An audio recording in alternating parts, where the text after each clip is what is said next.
telling you this, the very reason God commanded us not to show favorites, just to tell us, I care for you as I care for everyone. Don't ever think of yourself as nothing, as useless, because to God, you are useful. Kaya tayo naman, with that in mind, let us never show favoritism.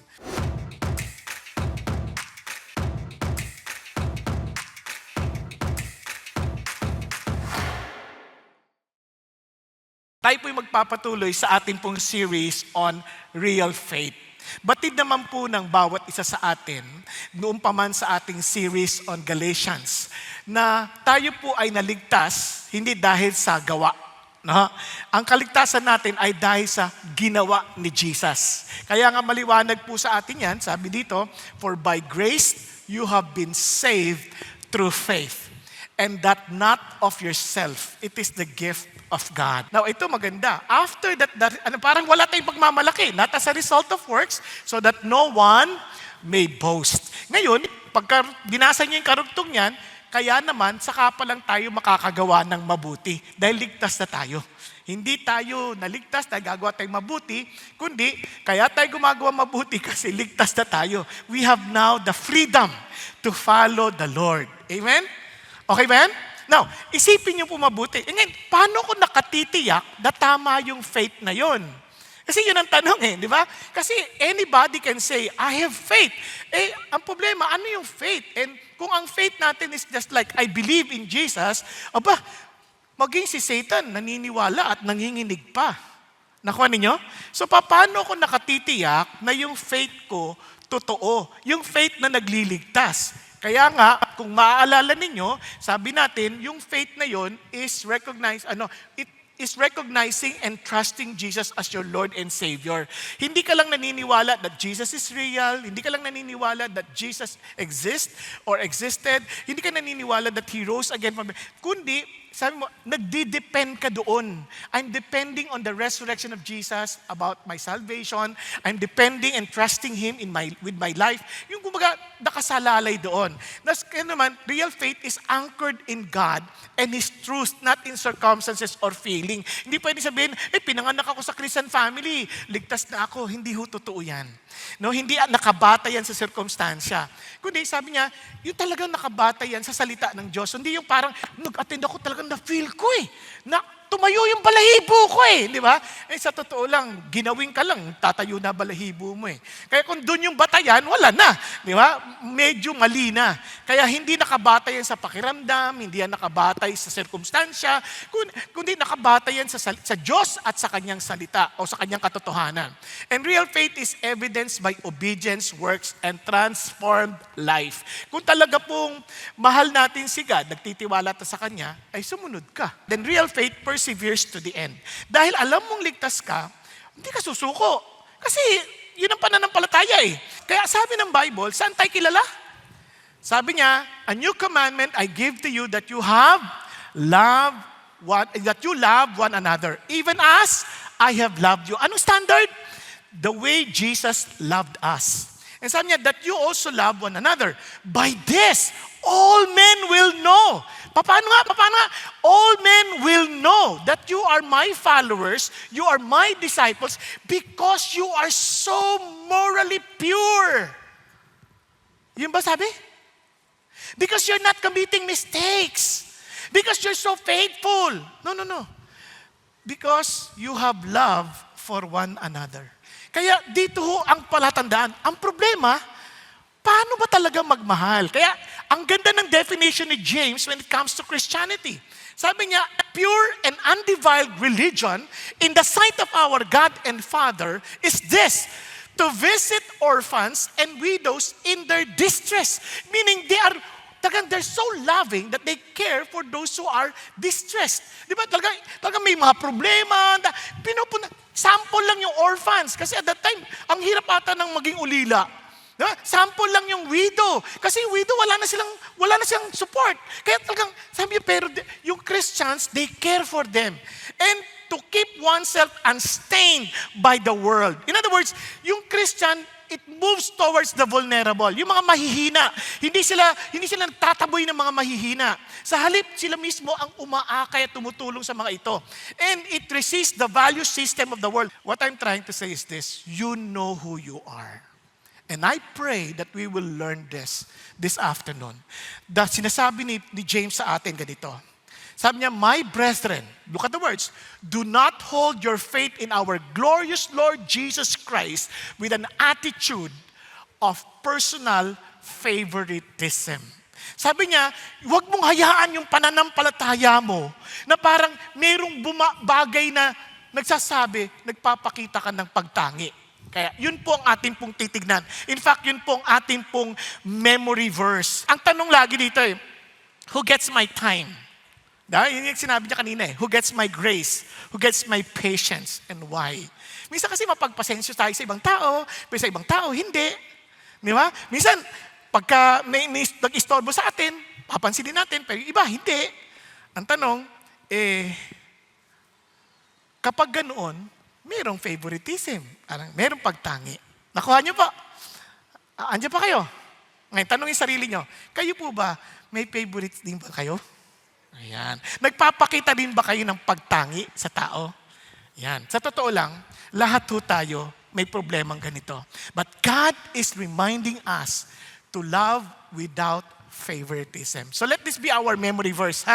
Huwag natin kalimutan My brethren, do not hold your faith in our glorious Lord Jesus Christ with an attitude of personal favoritism. Okay ba? Pakibasa natin sabay-sabay.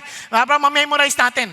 My brethren, do not hold your faith in our glorious Lord Jesus Christ with an attitude of personal favoritism. Okay ba yan? So para hindi na natin makalimutan, alalahanin natin to kasi mamaya maintindihan nyo kung bakit. So our message for this afternoon is love without favoritism. Because real faith loves without favoritism. So real faith loves without favoritism. Bigat nito Now, kaya nga, ulitin ko anong pinagagawa ng Diyos sa atin? Love without favoritism. Walang tinatangi. God wants us to love everyone. It is an expression of who God is. Paano? Kaya sabi ng Bible, stop showing favoritism. Period. And sabi niya, see people God's way and show Christ-like mercy. So what does it mean? Let's start. Stop showing favoritism. Now, ito po yung ibig sabihin niyan. My brethren. Sino sinusulatan niya? Yung word na brethren, plural ng brothers yan or sisters, magkakasama. So, generic yung term. My brethren, mga kapatid. So, this refers to Christians. This refers to people. Now, why? Kasi in this world, we cannot force people not to show favoritism because that's the world operates. Christianity is a redemption, a redeeming religion. Bakit? Nililigtas tayo sa mga victimhood mentality. Nilaligtas tayo sa mga pakiramdam na we are not important because we are important in the eyes of God. The mere fact that He's telling us not to show favorites, God is telling us, kahit hindi ka napansin, papansinin kita because you are important to me. Yun ang ating Diyos. Are you following? Kaya nung sinasabi niyo ito, huwag kayong magtangi. Kasi ayaw niyang ganun ang pagtrato natin sa iba. Pero we cannot expect others not to do this to us. But somehow, tayo, kontrolado natin ating sarili, we should never show favoritism. But if they do, don't worry. Our God takes notice of us. Hindi niya tayo babaliwalain. Pinapahalagahan niya tayo. Yun isang bagay na huwag niyong kakalimutan. Tayo, huwag tayo magpakita ng paborito. Pero kung sila ang magpakita ng paborito at hindi tayo paborito, huwag kang mag-alala. Si Lord, paborito tayo. Because He showed us grace. He showed us His favor. Kaya doon na tayo panatag. If we show no favoritism, dito palang na-encourage ka na. I am accepted by God. I am not a victim. I am a contribution. I am a blessing to the world. Ibang-iba na yung attitude natin bigla. Tama? Hello? Kaya minsan, ang dala-dala natin, utak biktima.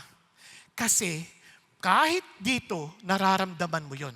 But I'm telling you this, the very reason God commanded us not to show favorites, just to tell us, I care for you as I care for everyone. Don't ever think of yourself as nothing, as useless, because to God, you are useful. Kaya tayo naman, with that in mind, let us never show favoritism. Kaya gusto ko yung prayer ni Jabez, pagpalain mo ko ng totoo nang hindi nila ako hinahamak-hamak. Dahil para alam nila, kayo ang aking Panginoong Diyos. And I pray for all of us here, na pagdating natin, Lord, inutusan mo akong wag magpakita ng paborito. Pero ako mismo, meron akong victimhood mentality. Iligtas mo ako dito. Pagpalain mo akong totoo na hindi lang ako hinahamak-hamak at hindi ako manghamak ng iba. Are you following? Andiyan pa kayo? So, ito po'y napaka-importanting paalala sa ating lahat. Kaya ito isipin natin ayaw ng Diyos na magbabatay tayo sa panlabas na anyo lamang ng tao. Because faith in Christ and favoritism cannot coexist. For us Christians, maari mong maranasan, pero wag na wag nating iparana sa iba dahil sa atin. Nagkakaintindihan? Hindi dapat Bakit? Because Jesus Christ is not merely Lord. He is the Lord of glory. Kumbaga, lahat ng papuri, lahat ng pagsamba, lahat ng kalwalatian, kay Jesus lang. Kaya mga kapatid, isang bagay yan. Itong command na to, it speaks volume on how God relates to us and at the same time, how He wants us to relate with others.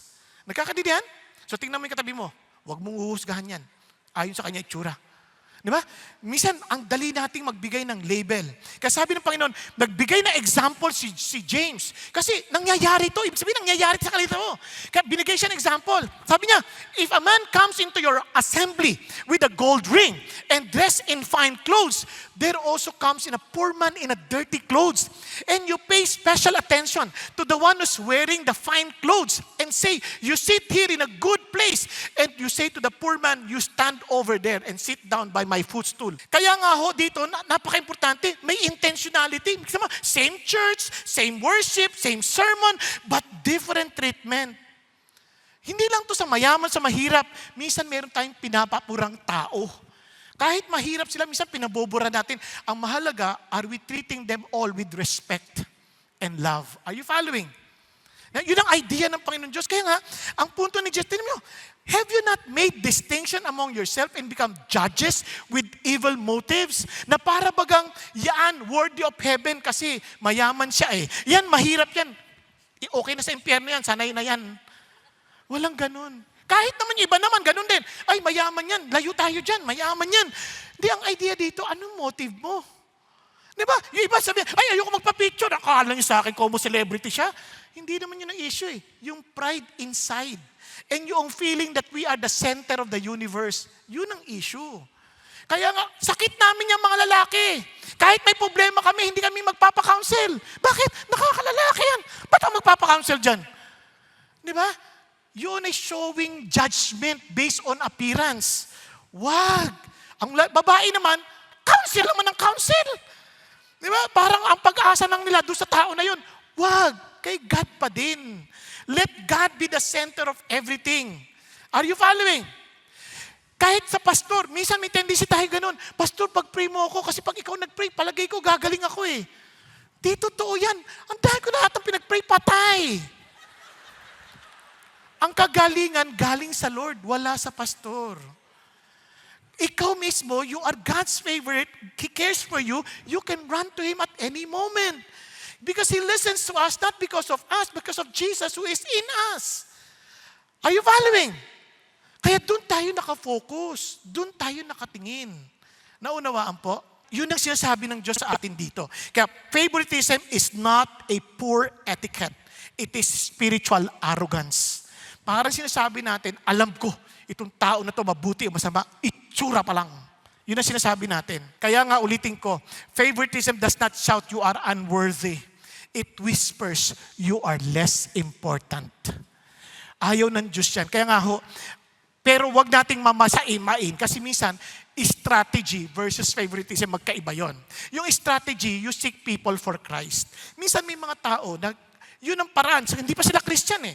So yun ang naintindihan nila. You show them special attention because you want to win them to the Lord. Hindi to win them for your advantage. Nagkakaintindihan? Kaya naman, sabi niya, kayong favoritism uses people for advantage. And strategy gives equal dignity and equal truth. Pareho lang. Hindi nagbabago yung message dahil lang sa kakaiba siya, may posisyon sa buhay. No, favoritism gives special treatment and soften the truth. Alam niyo, kahit tayong mga Christians, minsan kahit alam na natin na masama yung tao, inaatake ang Diyos, sobrang sinusuporta natin kasi may pakinabang tayo. Pero kung alam natin na yan ay hindi mabuti, wag. Alam nyo na hindi mabuti, ba't mo pa susuportahan? Naintindihan? Kaya doon pa lang alam na natin kaagad kung ano yung nagtutulak sa atin, ano yung nagmo-motivate sa atin sa ating mga decision making. Kaya nga si Paul, sabi ni Paul, I have become all things to all people so that I may by all means save some. So, tama lang na meron tayong kakaibang pakikitungo sa ibang tao, hindi para pakinabangan, kundi para sila'y madala sa Panginoong Diyos. Iba yon. Strategy yon. Naunawaan po? Andiyan pa kayo? Kaya, huwag niyo isipin na, uy, grabe, pinapakita ng favoritism. Ulitin ko hindi tayo naghahangad ng equal treatment sa tao. Ang hangad ng Diyos, tayo ang magtrato ng pantay-pantay sa iba. Because we cannot expect all people to treat us the way we wanted to be treated. But we are to treat others the way we wanted to be treated. Because that is exactly the essence of love. Do unto others what you want others do unto you. Are you following? We cannot expect them to do that to us, but we should keep on doing to others what we want others do unto us. Yan ang pinagkaiba. Kaya when James was telling this, hindi para hanapin natin yung papunta sa atin, kundi ano yung gagawin natin sa pakikitungo natin sa ibang tao. Naunawaan? Tuloy tayo. Kaya ano yung favoritism? It is unjustified partiality. Treating some people better than others based on appearance, status, wealth, influence, education, gender, religion, ethnicity, or position, often for personal gain at the expense of others. Yun ang ibig sabihin ng favoritism na ayaw ng Diyos. Nagkakaintindihan?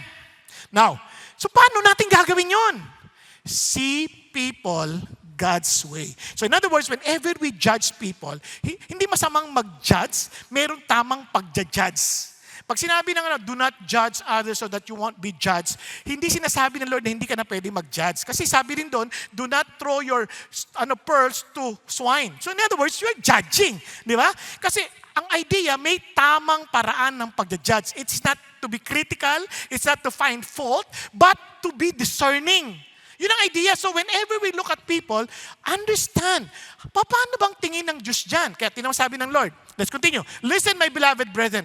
Did not God choose the poor of this world to be rich in faith and heirs of the kingdom which He promised to those who love Him? Now, this is something very important. Sabi niya, di ba ang Diyos pinili niya yung poor of this world? Yung poor of this world, not necessarily lamang yung mga mahihirap, kundi poor enough to understand that they need God. Kasi may mga mahirap na they don't think that they need the Lord. They're still thinking that they are capable of doing or saving themselves. Hindi yun poor. Ito yung poor na alam nila they don't have anything else but God. Kaya kahit mayaman yan, hanggat hindi nila nakitang pangailangan nila sa Diyos, hindi sila poor. Pero kung nakita nila yung pangailangan sa Diyos, poor yun. Kaya ang Panginoon Diyos, minsan yung mga kahit may mga kaya, biglang nasadsad, doon sila tumatawag sa Panginoon eh. Kasi that's the time they realize that they're not God and they need help. Tama ba? Andiyan pa kayo? Kaya tingnan nyo, ilan sa atin ang nakakilala sa Panginoon dahil sa matinding problema na hindi natin alam kung ano gagawin natin? Ang dami. Di ba? Ang dami din nagtaas sa kamay. Pero, sa totoo lang, marami sa atin, we're so helpless that we know there is no one else to help us but the Lord. Iba naman, okay lang. Talagang part ng buhay to. Kaya minsan hindi nila ma-realize kung gaano kahalaga ang Diyos sa buhay nila. Kaya ito ang dapat natin maintindihan. Tingnan nyo, even God Himself, sabi niya, for consider your calling, brethren, that there were not many wise according to the flesh, not many mighty, not many noble, but God has chosen the foolish things of the world to shame the wise. And God has chosen the weak things of the world to shame the things which are strong. And sabi niya, and the base things of the world and the despised God has chosen, the things that are not, so that He may nullify the things that are, so that no man may boast before God. So, don't ever think na pinili tayo ng Diyos kasi mababait tayo, mas magaling tayo kaysa sa iba. Ang totoo niyan, wala nga tayo ipagmamalaki. And yet, God saved us. God chose us to be part of Him. Nagkakaintindihan po? Napakahalaga ho nating maintindihan kahit sa ministry. Privilege lang yun kasi anytime, anything sa atin can be taken away in a day. Si Job na lang lahat nawala, isang araw lang Kaya walang magmamalaki sa atin. Wow, yes Lord, you are indeed wise. And remember this, we are all poor. And you know the grace of our Lord Jesus Christ, that though He was rich, yet for your sake He became poor, so that you through His poverty might become rich. And remember, ang yaman wala sa dami ng pera, kundi sa kalalagayan ng puso na hindi ka nag-aalala. Pagka ang puso mo'y kontento, yun ang mayaman. Kaya sabi nga ng Lord, sa totoo lang, kawawa rin ang mga mayayaman na hindi na nakita ang kanilang kahirapan. Sabi niya, the disciples were amazed at this word, but Jesus answered again, said to them, children, how hard it is to enter the kingdom of God. It is easier for a camel to go through the eye of a needle than for a rich man to enter the kingdom of God. Kawawa, silang mahirap. They could not see their poverty before the Lord. Kawawa. Samantalang sa atin, ang dali nating nakita kasi wala tayong ipagmamalaki sa Diyos. Di ba? Alam natin that we need Him. Kaya naman tuloy tayo, sabi ni James, but you have dishonored the poor man. Is not the rich who oppress you and personally drag you into court? Sabi, yung mga hindi Christian, yung mga hindi Christian na mayayaman, di ba yan ang mga nang-aapi sa atin? Di ba yung mga sabi, ay mga buwang against kayo? Di ba? Yan yung mga naninira na stupido ang Diyos. Di ba? Yung mga may posisyon, yung akala lang magpangyarihan sila. Malalaglag din sila sa sahig. Walang mayaman sa Diyos, kundi siya lang ang karapat-dapat na makapangyarihan. Nagkakaintindihan? Kaya wala tayong ipagmamalaki. Now listen to this. The tragedy is not the poor lack faith. The tragedy is that the church sometimes lacks sight. Walang vision. Hindi na nakikita yung reality ng Diyos. Hindi na nakikita na ang kanilang kinabukasan nakasalalay sa Diyos. Yun ang mas masakit. Kaya sabi ni James, do they not blaspheme the fair name by which you have been called? Sino mga nang-aapi, mga may posisyon, mga kilala, as if they thought they're powerful. And yet, yung mga Christian, bulag na bulag because of their feeling nila may advantage sila, they support even the evil. Patawarin tayo ng Diyos. Kaya I command the rich to be humble enough. Why? Sabi ng Bible, instruct those who are rich in this present world not to be conceited or to fix their hope on the uncertainty of riches, but on God who richly supplies us with all things to enjoy. Sino nagsusupply? Sino nga? Si God. Siya nagsusupply ng joy. Hindi ang Enchanted Kingdom. Hindi ang Disney, si Lord. And sabi niya, who richly supplies us with all things to enjoy. Instruct them to do good, to be rich in good works, to be generous and ready to share. And look at this, storing up for themselves the treasure of a good foundation for the future, so that they may take hold of that which is life indeed. Anong totoong buhay? Kay Jesus. Now, let's continue. Kaya sabi niya, if however you are fulfilling the royal law. Why royal law? Because God is the King of Kings. According to the scripture, you shall love your neighbor as yourself. You are doing well. Now, what does it mean to love our neighbor? Naalala niyo pa po ba yung kwento ng Good Samaritan? Sabi ng Panginoon, who is my neighbor?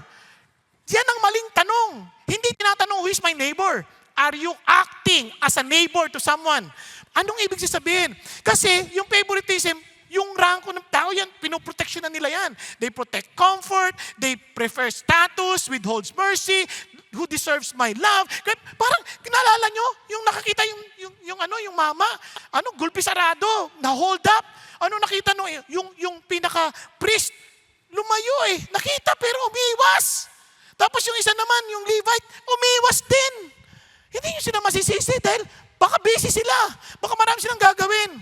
Pero kung sino pa yung parang kaaway, hindi niya kakampig, Samaritan. Ang Samaritan, para sa kanila, kaaway nila yan. Pero yun pa yung tumulong. Kahit na mayroong posibleng mga hold-upper pa sa paligid. Pero tinulungan niya.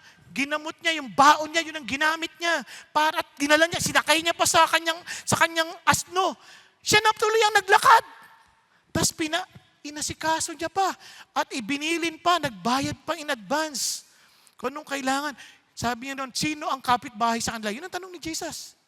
Yung gumawa ng mabuti.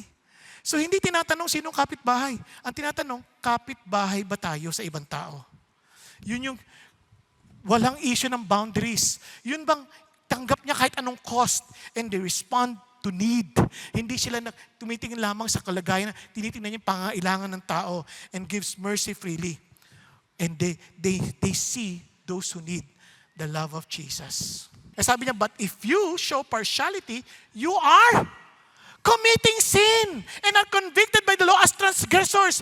Yung pagpapakita ng pagtangi, kasalanan yan. Hindi yan, normal lang yan. Natural lang sa atin yan. Hindi naman natin pwedeng pigilan yan. Hindi. Pag nagtatangi tayo, based on their appearance, based on their status, based on their title, it's a sin. Huwag natin isipin na hindi, wala yan. Kaya nga, sin is still sin. Even when culturally normal. Kaya sa atin, ulitin ko, hindi natin ine-expect na tratuhin tayo with favor. But as Christians, we show people no favoritism. Amen? Yun ang sinasabi ng Lord. Kasi sabi niya, whoever keeps the whole law and yet stumbles in one point, he has become guilty of all. Kaya kung iniisip natin, mabait ako, sumusunod ako sa lahat ng batas, yun lang nagpakita ka ng favoritism, you disqualified ka na sa langit. Lahat tayo makasalanan na. Buti na lang, niligtasan ni Jesus. Naunawaan? Kaya kung inakala natin, mabait ako. Hindi. Nagpapakita ka ng favoritism? O yun. Nagkasala ka na sa lahat. Bakit naman? Kasi yung favoritism, do not commit adultery, also do not commit murder. Now, if you do not commit adultery but do not commit murder, you have become a transgressor of the law. Bakit naman yung ginamit? Hanapin nyo nga sa Ten Commandments kung saan dyan yung favoritism. Nahanap nyo ba? Wala. Bakit naman murder at adultery yung ginamit? Kasi sabi ng Matthew, ang murder ganito, you shall not commit murder. Whoever commits murder shall be liable to the court. Tama ba? And yung galit ka lang sa kapatid mo, shall be guilty before the court. Di pa rin ang murder yun. Yun lang sinabi mo sa kapatid mo, wala kang kwenta. Guilty ka na before the Supreme Court. Ibig sabihin, wala nang appeal. Yun lang, sabi nga, sinabi mo sa kapatid mo, mangmang ka talaga. Sabi niya, shall be guilty enough to go into the fiery hell. Alak ka. Murder pala yun. Alam niyo ba yung angry dito? Hindi yung galit yung puso mo. Hindi. Yun lang, meron kang distaste sa tao. Nakita mo lang yung mukha, asar ka na kagad. Murder na yun. Ilan sa inyo ang merong ganong pakiramdam sa mukha pa lang na ibang tao? Yung iba, wala pang pinapakitang mukha. Tinig pa lang. Boses pa lang. Ano ba yan? Yung iba, amoy pa lang. Naaamoy ko na dito. Diba? Hindi mo nakikita yung mukha. Amoy pa lang, galit ka na. Yun, sabi niya, distaste. Paano sabi mo, wala ka, hindi ka dapat nandito. Kaya itong dugtong ha, tining dugtong. Therefore, if you are presenting your offering at the altar and then remember that your brother has something against you, sabi niya, leave your offering there before the altar and go. First be reconciled to your brother and then come and present your offering. Oops! Sino sa inyo, ang meron kayong mga kaibigan dati, nagkasama ng loob at hindi na kayo nagpapansinan? Hindi na kayo nag-uusap. At parang hindi mo na siya pinapakailaman. Wala na siyang favor mula sa iyo. Kasi parang sasabi mo, hindi okay lang ang buhay ko nang wala ka. That's murder.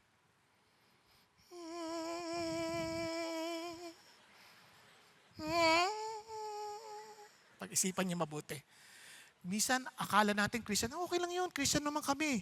Pero hindi na natin kinakausap dahil nagkasamaan ng loob. Come on. Yung ibig sabihin ng reconcile, parang walang nangyari. Kaya dun palang alam nyo na may pagtangi. Kasi kung yung taong yan, isang taong kagalang-galang, hindi mo iisiping makipag-away dyan. Kasi importante yan. Presidente, aawayin mo? Ano ka, loko ka ba? kung close ka dyan, close, presidente yan. O, CEO ng company yan, ano ka ba? Huwag mong aawayan, matatanggal ka. Kaya kahit na minsan hindi ka na pinakatunguhan ng tama, mabait ka pa din. Di ba? Pero pag yung ordinaryong tao, wala namang magagawa yan, okay lang yan. Huwag mo na pansinin yan. Wala namang may tutulong sa yan. Favoritism yon. So, paano ating gagawin? Show Christ-like mercy. Magpakita tayo ng habag, katulad ng habag na natanggap natin mula sa Panginoon. Tingnan niyo po So speak, so act those who are to be judged by the law of liberty. Ano sinasabi niya? Kaya kung magsasalta kayo, at gagalaw kayo, at gagawa kayo, katulad ng alam ninyo that you are to be judged by the law of liberty. Ano ibig sabihin nun? Hindi kanya i-judge to condemn you. Since you are saved by the grace of God, since the law has been fulfilled by Jesus Christ Himself, ano sinasabi niya? Sabi niya, you will be judged with the law of liberty. In other words, you will be judged with a God-shaped or grace-shaped law. Kaya dapat ganun din ang kilos ninyo. Now that you have received grace from the Lord, not because of your action, not because of your goodness, but simply because of the goodness of God, dapat ganun din kayo sa ibang tao. Nakuha? Yan ang sinasabi niya. Kasi sabi niya, for judgment will be merciless to one who show no mercy.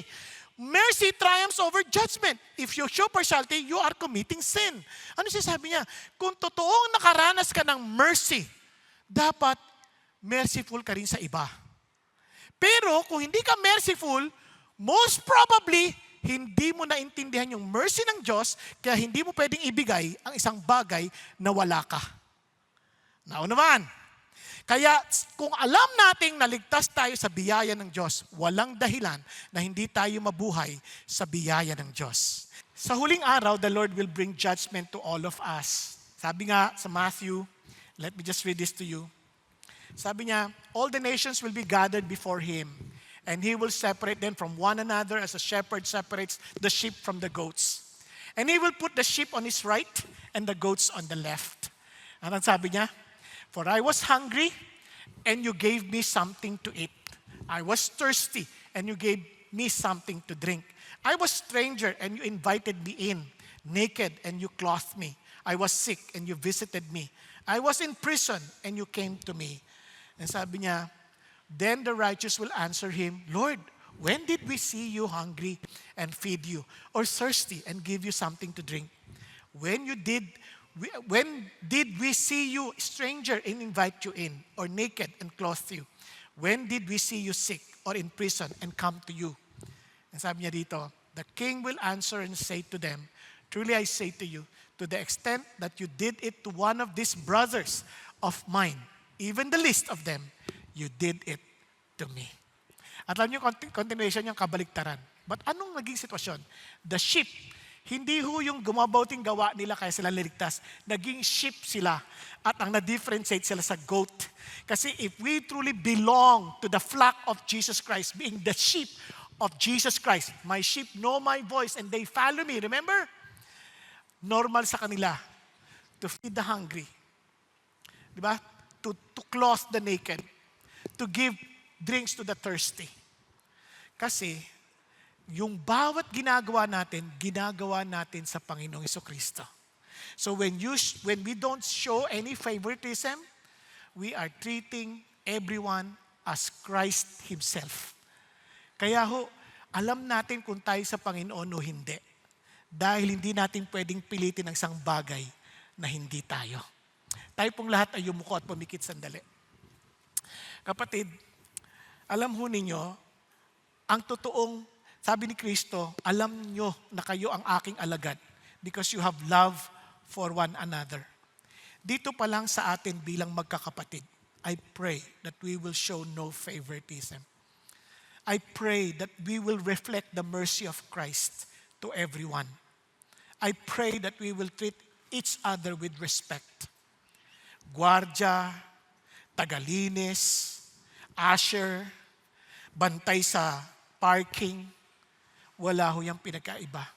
And you will be surprised na iba sa kanila naglilingkod as parking assistant. Pero sa totoo lang, may-ari sila ng kumpanya.